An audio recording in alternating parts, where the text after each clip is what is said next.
Well, it's good to be back once again for Buff's Prime Time here at the Post Chicken and Beer, presented by Aflac. Get help with expenses health insurance doesn't cover. Visit Aflac.com to learn more. It's Buff's Prime Time with Coach Prime. He is either pulling up right behind us right now or about 2 blocks away. We're not sure yet. But the Buffaloes coming off the loss last week against the Oregon State Beavers, 29-16. And now get ready for, hey, do you guys like the fact we got a noon game this week instead of a night game? You know, what's the old great Joe Paterno line? College football is supposed to be played midday on a Saturday. And we've got a noon game on Saturday with the Arizona Wildcats coming to town. It is the final home game, though, of the season. So we get a chance to say goodbye to 15 players who will play their final home game at Folsom Field. In fact, we got one of them coming up. Rodrick Ward is going to be joining us here as our player guest right over here. Roderick's in the house. We give him a round of applause. And so we're going to talk with him. And that's always a sad, sad moment. In fact, earlier today we did a little pregame interview with Javon Antonio, who will be playing his final game at Folsom Field as well. It's always interesting talking to the players, and I'm sure Rodrick will tell us the same thing. You know, they roll onto campus as fresh-faced freshmen, and, they start out college football, and everything seems like it's, decades away, and then a blink of an eye, and all of a sudden they're playing their final home game. So we've got that, but Coach Gary Barnett will be back this week. He was under the weather last week, so Coach and I are going to hit the air along with Andy Lindahl out on Duane Field at 10 a.m. on Saturday morning. Come on by and see us at FanFest, and we'll get things underway. And then at 12 noon or just thereafter, the Buffaloes and the Wildcats. So we got, I mentioned Rodrick Ward coming up. It's also basketball season. Friday nights, we've got basketball. Hey, by the way, how about that women's basketball team the other night, huh? On Monday, we're broadcasting the men's game against Towson. And Tad and company, they're dominating that game against the Tigers. And I keep checking the score of the CU women. I'm not surprised they won, because obviously J.R. Payne's got a very good basketball team going to the Sweet 16 and virtually everybody back. And so I'm not surprised they won. But you don't go out and beat the number one team in America and the defending national champions and just kind of kick the snot out of them, for goodness sakes. I mean, that was something the other night. So we've got a lot of excitement around here with college basketball this season. And the women won. Yeah, it was a nail-biter last night. Hope you guys weren't there and get nervous. They only won by 59 last night over Lemoyne College. And so JR's got a great start to the season. And the men are back in action. They've got, hey, Coach Prime's here. There we go. I know this guy's excited about what's going on with that women's basketball team. Coach, let me turn on your microphone here for you. He was out there last night. First up, we got to talk about that. And then we got to find out. I want to find out about those private conversations you're having with Peggy over there in the stands, man. That's got to be some good stuff. Peggy's awesome, first of all. Missed you guys last week. I missed you last week. I missed you. Yeah. I really did. That women's basketball team, that was a nail-biter last night, only winning by 59. I told my daughter if she was healthy, she'd have got in. So you'd have got in, baby, last night. Coach Payne is unbelievable, isn't she? Isn't that fantastic? Absolutely. I love basketball. That's one of my favorite sports. Sure. But just what she brings to the table. It's amazing. Just how she inspired the young ladies. And Peggy ain't no joke. Just the conversation with Peggy is awesome all the time. Just the fact that you can talk to somebody who has lived 99 years and the history and what she understands. And by the way, there's not a better-hearted person in America, right? Unbelievable. Yeah. And she wants to go to the casino with my mom, so it's always the topic of conversation. Okay. Well, what do you think? Well. What do you think that night would be like? So Mama Sanders and Peggy at a casino. What do you think that'd be like? Well, I know my mama cheap. She's only going to play the slots. Peggy seems like she may double down on blackjack. She may double down, so I can't wait to see it, though. Yeah. Well, we were just saying, though, when you were walking in the building here, that with the way that women's basketball team went out, it's one thing to go out and beat the number one team in America. Yeah. It's another to dominate the number one team in America. Yeah. I just love their practice, how the structure, the energy, and how they go about it. And Coach Payne has a commitment to excellence. And those young ladies, I mean, we all eat together in the cafeteria, so you get to know them. So just speaking to them, they're so precious, they're so determined, they're so focused and locked in. And I'm proud of them. I mean, I really am proud of what they did in that first game was unbelievable. And Coach Payne, when I texted her after the game, she said one of the coaches said she needed her theme music after that game. Love it. I know you've mentioned before that you've been to a few practices. Mm-hmm. Do you, as a coach, then always trying to learn? Are you always, when you watch another coach or another sports practice, you're trying to glean something? You're trying to glean something from another coach. We can always learn. Sure. Nobody's too like that to learn, so I could always learn. Just she's very hands-on. She's very talkative. She's very vocal. She knows what she wants, and she knows the pieces of the puzzle that she has to have. And she has a really mature team. Yeah. This isn't a young team. This is a really mature team, and that helps tremendously. Yeah. You know, next week, by the way, I'll just mention this because here we're talking about Peggy. Next week, the show is going to be inverted. You're going to be the last guest because you've got Buff Bells next week. I have no idea what you're talking about. Buff Bells, you wait till you see this, okay? Well, I don't know what Buff Coach, Bells. Being that you're new here, there's a group of women called the Buffalo Bells. And next week, you're going to go chat with them a little before you come and see us. I heard about that. Yes, you know about that. They don't tell me nothing until it's time. No, I knew forget. that. I knew that. That's why I'm and my schedule's too loaded, so right. Sam does not tell me anything till it's time, so because I know I'm going to forget. Well, because I love you, that's why I'm bringing it up. Well, I want to prepare you for what you're walking into. Well, I there. thank you. You're going to have about 200 Peggies basically sitting there. And you better get ready. You think I'm ready. I don't bring you tough questions. No. Because Peggy don't play, so she's not going to let them get to me. I'm not worried about. I'm Peggy's. Yeah. She's not going to let them get to me. I'm good. Yeah. How things around the team right now? I mean, you're always positive. What, man? Yeah. We've had a great week of practice. We had a couple fights, which I like. Is that a good thing? That's a great thing. Right. Yeah, when you have a couple fights, that's a great thing, and I always want to know who won because I keep records. Yeah, I don't break them up. Some coaches break them up, but I don't break them up because some guys fight hoping for the breakup. No, we're gonna let you go. If you're gonna commit, right? You commit. Yeah. We're all in. So we did have a couple fights this week, and I love it. And they've been getting after it, and it's almost like a rededication. You know, it's almost like a refocus, and I love where we are. We've had great practices this week, offense, defense, as well as special teams. But Motto and that's it. Is they just Marcus? They're unbelievable. Right. They're probably the MVPs of the season. Those two. They've had great years. Punter and kicker. Shoot, they're doing a great job. Yeah. You know, I saw a video, and every day. In fact, I was talking with Giovanni Antonio. He and I did a pregame interview this morning. And I was asking him about, his one season coming here playing for you. And he said one of his favorite things is walking in every morning to team meeting. And you've got a message for guys every single morning. Yes. Yeah. Yes. It's hard because I barely write stuff down. I may text myself some notes. Right. But it's a feeling. It's this feeling because I get there very early in the morning. I'm just sitting there praying and I'm thinking about the young men and where we are. And the message has to relate to where we are and where they are in life. So you want those two to be married so they could all progress, not just on the field, but off the field as well. Yeah. Is it something, I mean, you've got a broader view of this thing. It's not just football. You frequently talk about that. The one I saw the other day, you were talking about winning in life. Yes. And down to the smallest details. Right. I mean, everything has to be a win. If you don't, it's only the opposite, is losing.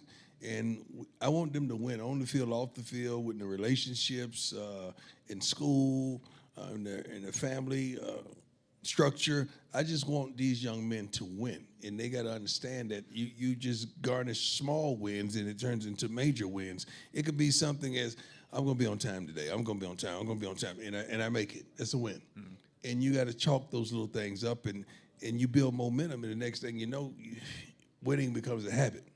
You know, I've said many times, Coach, about you. I mean, you're such a charismatic guy and a dynamic guy. I think it overwhelms people a lot of times, and they don't understand that this is a process that you're working on right now. Yeah, but I'm impatient as well, just like you. The thing that I love about most of you, I'm going to say 85% of you, that you remember yesterday. You remember when you sat in those same bleachers in those same seats, and you remember it wasn't a chance in heck you was going to win this game. Now you're mad because you saw where we could have won that game. And I like that. I'm not upset with that, and I know that bothers you, but only one game we got our butts kicked. Yeah. We got our butts kicked in Oregon. I mean, I'm telling you, when we got off the bus, the score was 30-0. It was like that. But every other game we've had an opportunity to win. But we don't know how yet. We don't know how to win yet. And I know that sounds strange for a coach to tell you that, but I've always been honest. I've always been straightforward.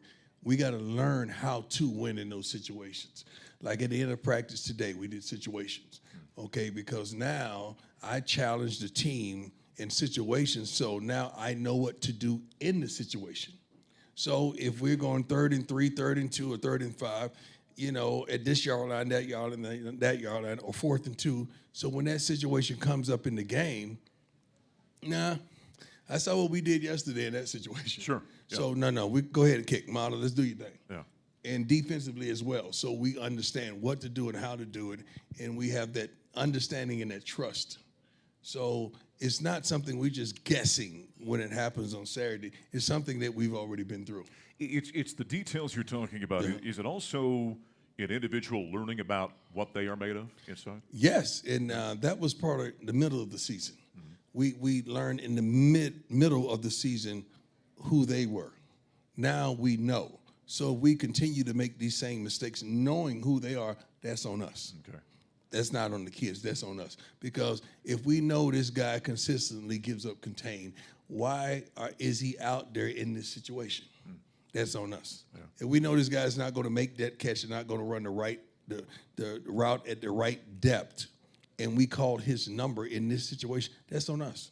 Putting him in a situation he's not prepared for. He's not prepared for. Not capable of, maybe. Yeah, he's not prepared for. He's not mature enough to make that at this point in his career. Yeah. He's going to get there, but he's not there yet. When somebody understands their limitations like that, is somebody permanently in that position, or can we coach them beyond those situations? Well, they could progress and get to the next level, but not right now. It's like some things, we need to apply pressure on the quarterback, but we can't call man because this guy's vulnerable to man-to-man coverage. This guy's vulnerable. So now we got a couple guys vulnerable to that call, and we can't do that because we know what's going to happen. We know the result of that. We've seen him in practice. Yeah. So there's certain things that happens behind the curtains that we're privy to and we know. And you get all flustered and bent out of shape, but you don't know. That's just like us judging your household. Like, she need to treat that kid a little better. Well, you didn't know that kid had just broke 3 dishes and threw the food at me.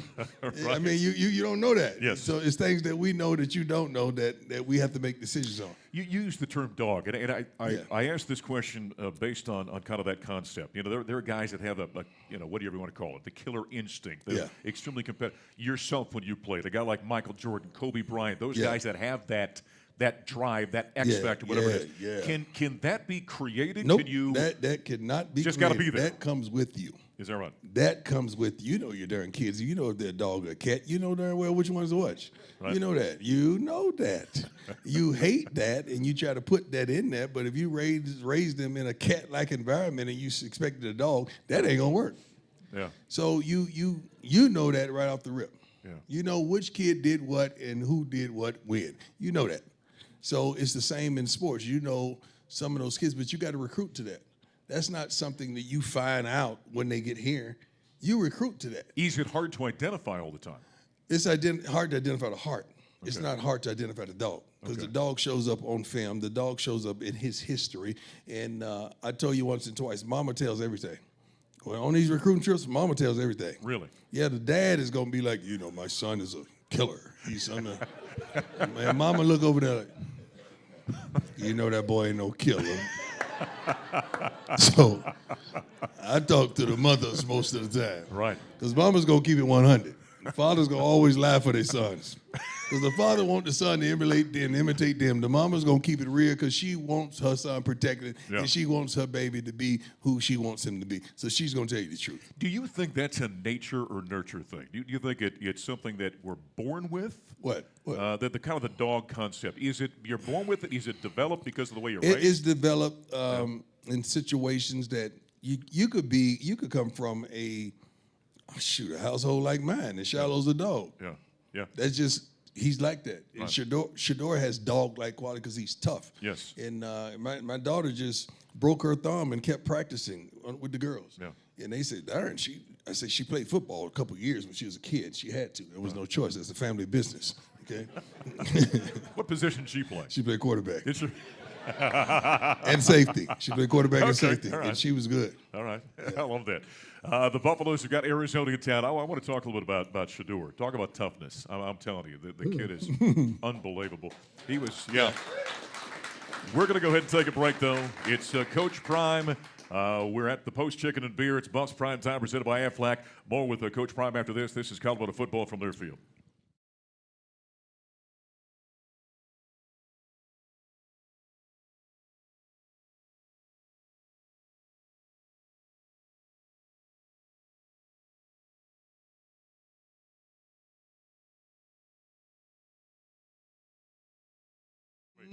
Yeah. All right. Hey, for those who have not been here, Coach Prime likes to take a few questions during the commercial break. So who's got to...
Back on Buffs Prime Time, presented by Aflac. Our program also brought to us by the Hilton's on Canyon. Coming to Boulder for game day, stay at the Hilton's on Canyon, proud hotel partner of the Buffaloes. Coach Prime still here. One more segment. I got some great comments during questions. Who else we got on the show today? We got Rodrick Ward. Okay. He's going to be joining us. We're talking with He's good. one of your safeties. He's been playing some pretty good football Yes, lately, he when has. you think about it. And we got Coach Dancy on as Coach Dancy is going to be interesting. Is that right? Oh, yeah. That man is going to be a head coach again. He was the head coach at Mississippi Valley State and played against us for the last couple of years, and we developed this tremendous bond and this friendship. But he is going to be a coordinator probably first, but he's going to be a head coach again one day. He has all of it. He really does. You brought some guys in, and the way the staffs have expanded in recent years with analysts and quality control guys, it's really helped in terms of being able to bring in quality coaches and help you guys out, isn't it? Yeah, I mean, tremendous, especially with experience. Like Pat, I mean, Pat has 21 years of NFL experience. Dennis Sturman has almost equally the same. And it's good to glean from those guys as well as the college guys, because college guys, they scheme more. Pro guys really focus on matchups more. So you want the diversity of both, but I'm telling you, like, college guys really feel like, okay, my scheme is going to get you. Pro guys say, no, this matchup is going to get you. Right. And I like to combine both of them. So we got a wonderful, diverse staff of college guys, pro guys, and guys that have been in this level or that level and can recruit their butts off or coach their butts off. We got a plethora of everything. I'd imagine then with some of the adjustments you recently made, that kind of enhances that. It does tremendously, because people see it differently. And I see it from both eyes. I see it from college and pro, because I've been on the different levels and I've been offense and defense, so I can see the game versatile like that, as well as special teams. Yeah. You know, I mentioned we're going to talk about Shedeur on the other side of the break, and you had a great question. Somebody up front here just asked, from his daughter, it was a question to ask if Shedeur's going to go pro this year, and you said, you might as well say, is your son going to leave his dad? Why don't you just phrase it like that? Just do that to me. And by the way, Coach Prime during the break did say you didn't think that was going to happen, which is awesome for all of us. We're praying that don't happen. That's right. The way he's playing, I'll tell you this story real quick, Prime. I was doing a show the other day, and a guy asked me about Shedeur. And he said, do you believe he's as good as anybody in the country? And I to pair up what you just said, I said, I've always believed the quarterback position is about decision-making. That's right. And dealing 100%. with adversity. Yes. Right? The guys that can manage that the best are always the best quarterbacks. And I said, I don't know that there's another guy in the country that could take the pressure that he's been taking and continue to perform at that level. That's right. You got to understand, when you go to the next level, a great quarterback is going to be drafted really high, correct? They're probably going to be in the top 5 picks. What kind of line do you think they're going to be playing behind? What kind of team you think they're going to be playing with? So that's right. So you want somebody that can handle that. If you're drafting a guy and he can't handle that emotionally, and not only that, the difference of pros and college is college don't huddle. Pros do. So you got a kid, 21 years old, looking in the eyes of a grown man with families and kids trying to win. And probably maybe on his last 2 or several years, and he wants to win. And you got a little college kid that's not used to pressure, sitting up there mumbling and stumbling over the place. They gonna say, man, get this kid out of here. Yeah. We ain't got time for that. So you got to think about all those attributes that those young men come with into the NFL. Like, you got some college quarterbacks that went into pro last year struggling, and you got some doing well. Yeah. It's because they couldn't handle that heat. They couldn't handle that pressure in those occasions, in those times. But Shedeur, I've seen him in every possible situation that he could possibly be in, and I know how he's affected. He's hurting a little right now. I mean, he don't even like needles. He don't believe in, but he had to get a shot. Okay. And he had to get a shot to numb certain areas so he could play. How are you trying to manage him from a health standpoint right now? I mean, are you getting days off during the week? Yes. Yeah. He really doesn't practice until he do a little 7:07 on Wednesdays. Okay. Thursdays, he'll go through everything so he can see the timing and see the new sets and make sure he has the timing of the new plays. And Friday, he'll go through everything. Okay. But he'll get right back in the training room early that morning afterwards and get his body together. But it's more of a mental thing right now for him. So like you saw, a couple of his deep balls was short last week because he can step into the throw. And that was his ankle. He can step into the throws because he's rarely ever short on deep balls. And we rather be long on the deep balls and not short. But we also want them to be catchable because we feel like our guys on the 50-50 ball, we feel like a few of our guys gonna make the catch. I've always been impressed when I've talked with him about his film study and kind of the mental aspect. Yeah. Has he always been He's kind always of been a that cerebral way. guy? The first thing we taught the kids were defenses.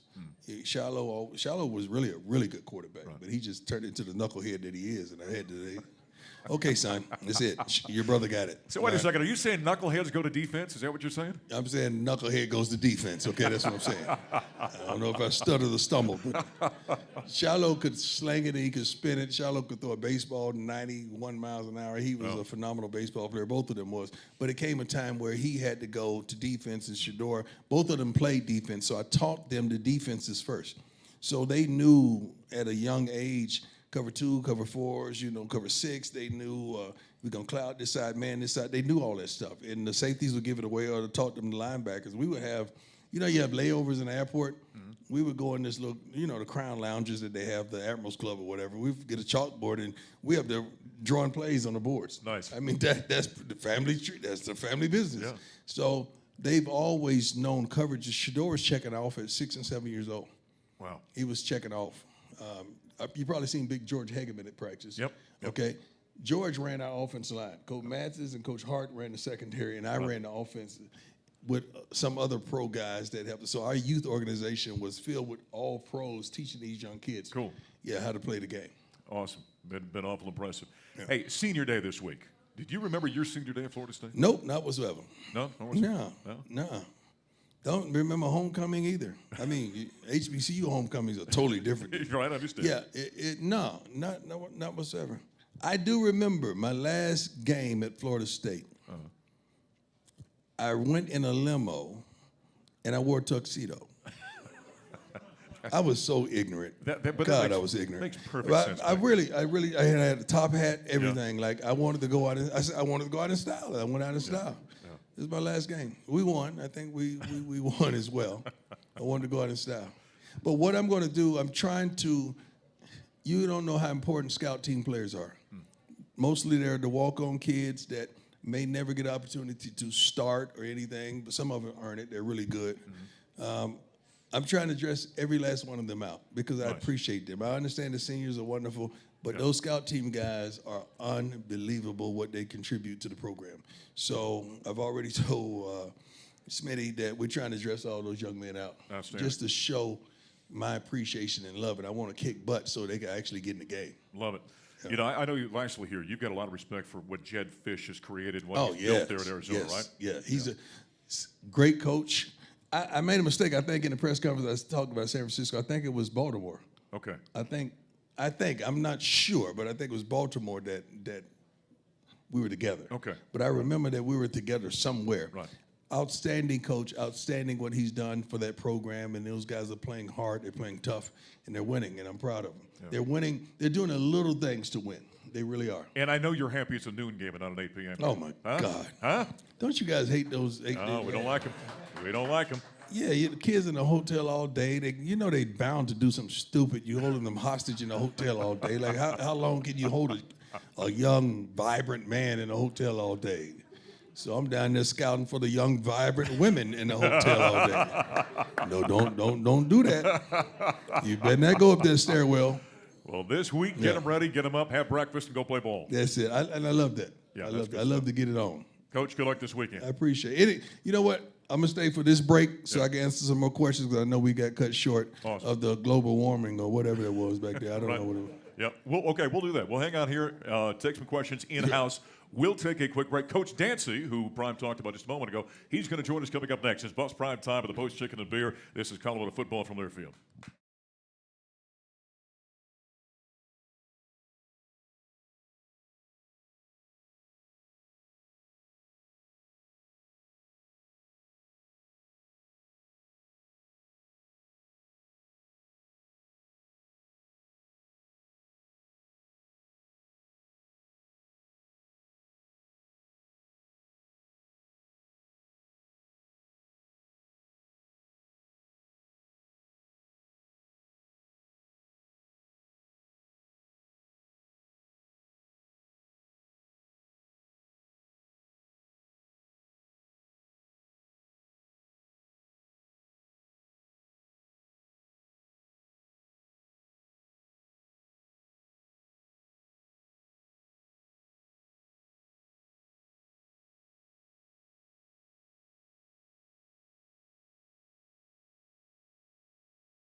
Show is hosted by the Post Chicken and Beer with 7 Colorado Front Range locations. The Post brews delicious, award-winning beers and fries up the crispiest, juiciest hot chicken around. Fried chicken and beer go together like black and gold football. Stop by the Post for all your game time provisions. And for next week's show, Coach Prime took a few questions during the break here. Good stuff there. We bring in Vincent Dancy now. We heard Prime talking about him before.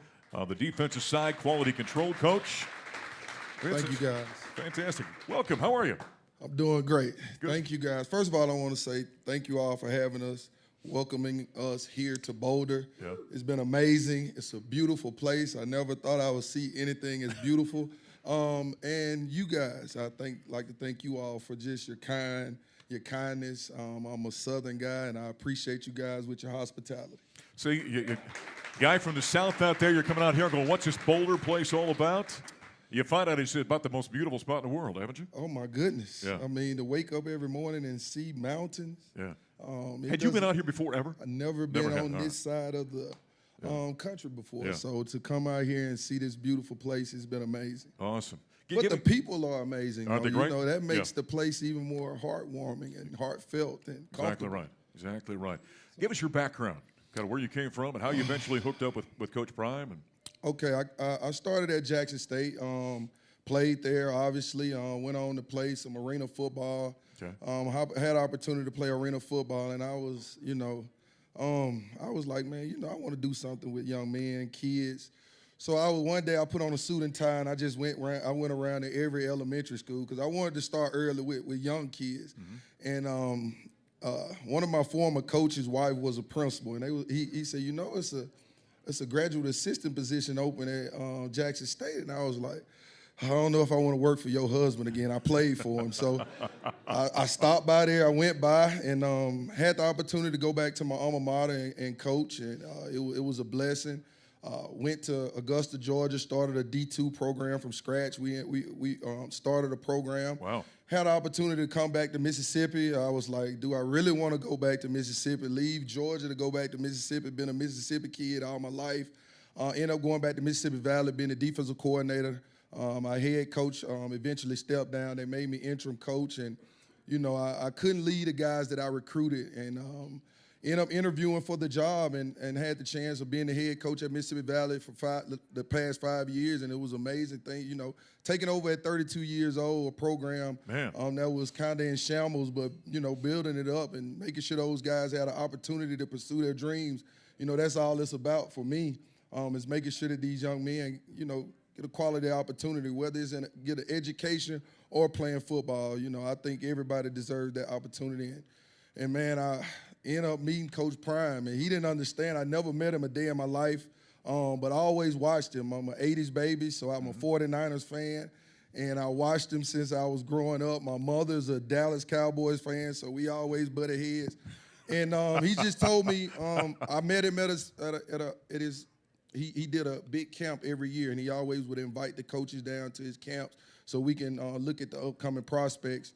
And we just sat down and had a genuine conversation, and it went from a conversation to him just saying, keep doing your job, young man. You never know who's watching. And I always held that close to my heart. If you work hard enough, your goals will come true. And I always wanted to coach at the Power 5 level, and I thank God that I met him, and he gave me this opportunity, and I'm just taking full advantage of it. you said you became a head coach at 42 or 32. 32. 32. I'm not that old. I know. That's I wish I was that old. That's a young age. Yes, what sir. did you learn about yourself and about coaching, taking over, and having that kind of responsibility on your plate? Oh my goodness, I had, and if you think about it, I was at a Division I school, but we had limited resources, so it was only 5 full-time head coaches. I was the equipment manager, I was the strength coach.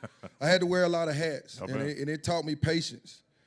Patience is a virtue, and it also taught me how to put things into perspective.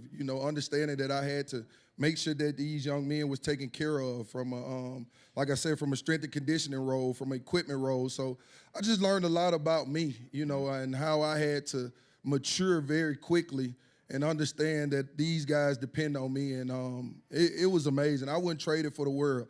Didn't win a lot of games, but the steps that were taken to help build that program and get it back to, you know, the Jerry Rice days. You know, they hadn't won over 4 games in 10 years, and we did that in the second year. So it was just a great opportunity for me. But just being there for those young men, man, that's what I do it for. I do it for those guys in the locker room and making sure that they're taken care of and understand what it's like becoming a man. And playing arena football, you know, Brian was out here, you mentioned playing in the sticks, you know, as you said, playing the minor.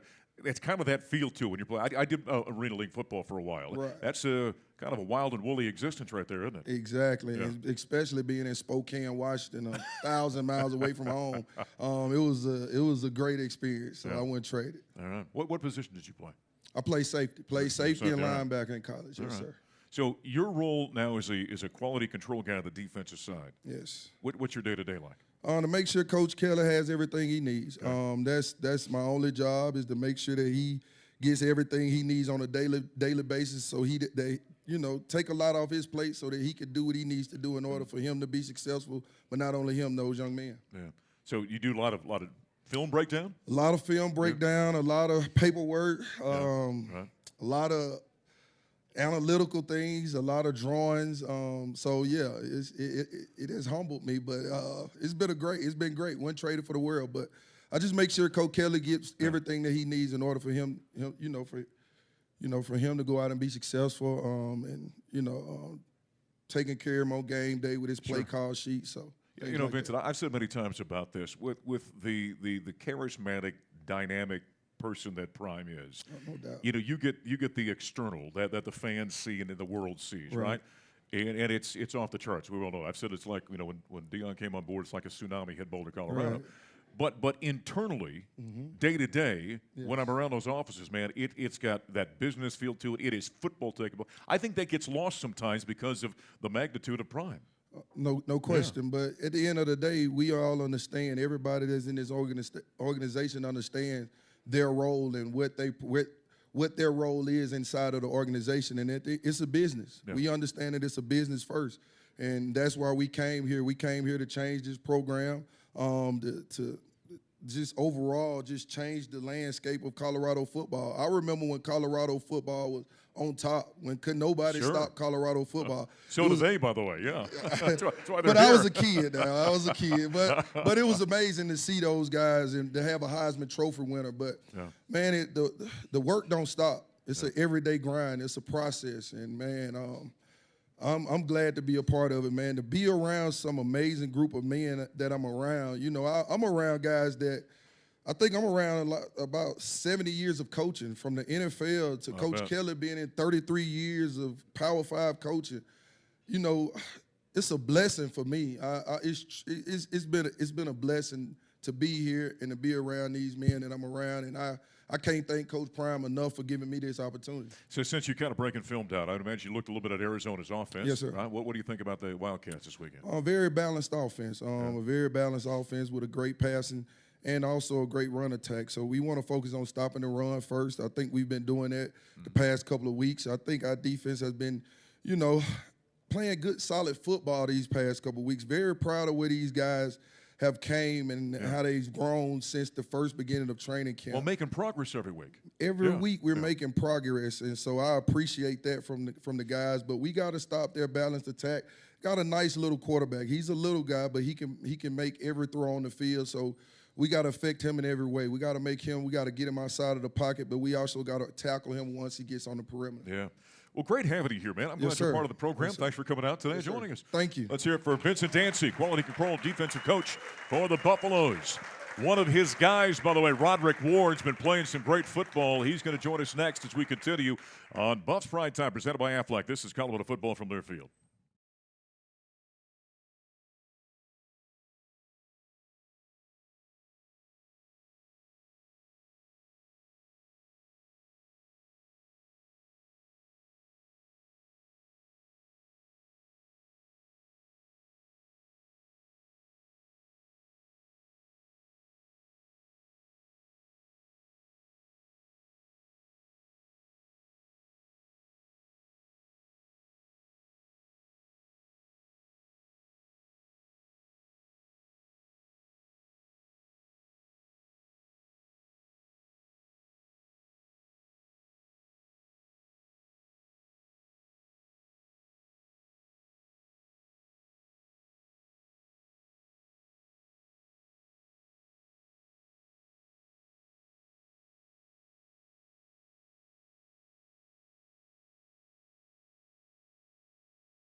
Back in Buffs Prime Time, presented by Aflac. Get help with expenses that health insurance doesn't cover. Visit Aflac.com to learn more. Back at the Post Chicken and Beer, our final segment, our players segment. Safety, Rodrick Ward joining us here for a few minutes. Young man out of California. And we were just talking during the break. Your last home game, your final season of college football, happens in a blink of an eye, doesn't it? Most definitely, man. It feels like yesterday I was just a freshman. Yeah. Playing at JUCO, it's crazy, man. Playing at JUCO, it's kind of scary, but at the same time, it's a maturity thing. I know when I went to JUCO, I was only 17. Wow. And I seen dudes that was 22, 21. I'm like, yo, Dad, what is this? He's Yeah. like, man, You're a kid and they're grown men. Yeah. Yeah. But, nah, man, it feels like it was just yesterday, man. I was just telling my teammates, like, man, it flies. Yeah. Take advantage of all the moments and just embrace it all, man. It happens in the blink of an eye. You're going to have you get a little emotional maybe on Saturday when you run out there? Yeah, most definitely. Yeah. But that's the thing. I'm kind of emotional every game. Well, why is Coach Dancy bobbing his head up and down? But he's agreeing with you.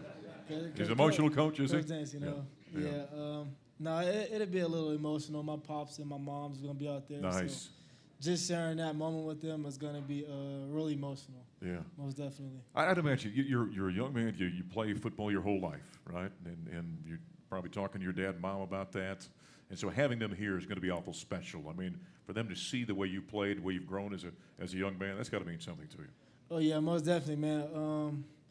My mom, she was always the one that was scared of me playing football. So yeah. I know in the back of my head, I'm like, I got to make sure I can't get hurt. My mom's going to want my mom to be tripping. But no, my dad, man, he's the reason why I am how I am. I'm the reason, like, I'm a dog because of him. Yeah. I know growing up when I was little, he had me in the front yard tackling, punching bags, trash cans, just trying to toughen me up, man. But, nah, man, they're great, man. Their support and everything they've done for me along this way, man, it doesn't go unnoticed, man. I know that they know that I appreciate them for everything they have done for me, man. Who was the athlete? Where'd you get the athleticism from, mom or dad? You're going to get me in trouble with this one, but okay. My dad was the athlete. Was he? Yeah, they always get in an argument because my mom played volleyball and track, and my dad's like, nah, man, she wasn't like that. But it comes from my dad, though, for sure, man. All right, Mr. and Mrs. Ward, I apologize for starting a family fight. If you're watching today on the camera on social media, we apologize. Were you always a football guy? Were you baseball, basketball, track? No, I was just straight football. I tried to play basketball. My dad Yeah. was like, nah, you ain't got it. So he was like, if you ain't dominant in it, we ain't going to play. We ain't going to play it. So I just played strictly football. You know, we were talking to Coach Dancy. This defense has kept coming all season long, I think. You guys have, and there's been a stick-to-itiveness you guys have had, and you've worked your way into being one of the primary guys out there as well. You like the way this unit's been progressing? Oh, yeah, most definitely, man. Every week I can see us coming together closer and closer, man. I feel like the group, we're all just we're starting to get to know each other and how each other plays and stuff like that. Yeah. And I think as a whole it just makes us better just knowing how we think and knowing where a certain player is going to be and how they play and what they see and how they react. So, yeah, man, I've been loving it. I've been loving it all, man. This has got to be quite an experience. Here you are down in Cedar City, Utah, at Southern Utah, and you show up here, and it's a program with national attention and national prominence, and everyone's talking about the Buffaloes. What's that been like for you? It's been a dream come true, man. Yeah. I remember last year I was sitting at home and I was watching Jackson State in the championship. Sure. And me and my dad, I was like, man, it sure would be nice to play on the stage with Coach Prime, man. And just coming here in Boulder, man, it was just a dream come true. And playing for Coach Prime, it's like it's kind of crazy because I still feel like it's a so real moment. Like sometimes I have to pinch myself, like, bro, this is real life. Like Coach Prime is sitting right there. Right. But no, man, I love it. I love the big stage. I love the lights, man. It's been perfect, man. It's a dream come true. Awesome. He's been one of the great stories on the defensive side of the ball for the Buffaloes. Safety number 29. Right. Good luck this weekend. Appreciate it. All right, safety Rodrick Ward, the Buffaloes and Arizona on Saturday. Again, that is a noon kickoff. Gary and I are going to hit the air at 10 o'clock out in Dwayne Field with the pregame show, and then we'll have things, of course, for the booth at 12 noon. The Buffs and the Wildcats. Putting a wrap on Buffs Prime Time. This is Colorado football from Learfield.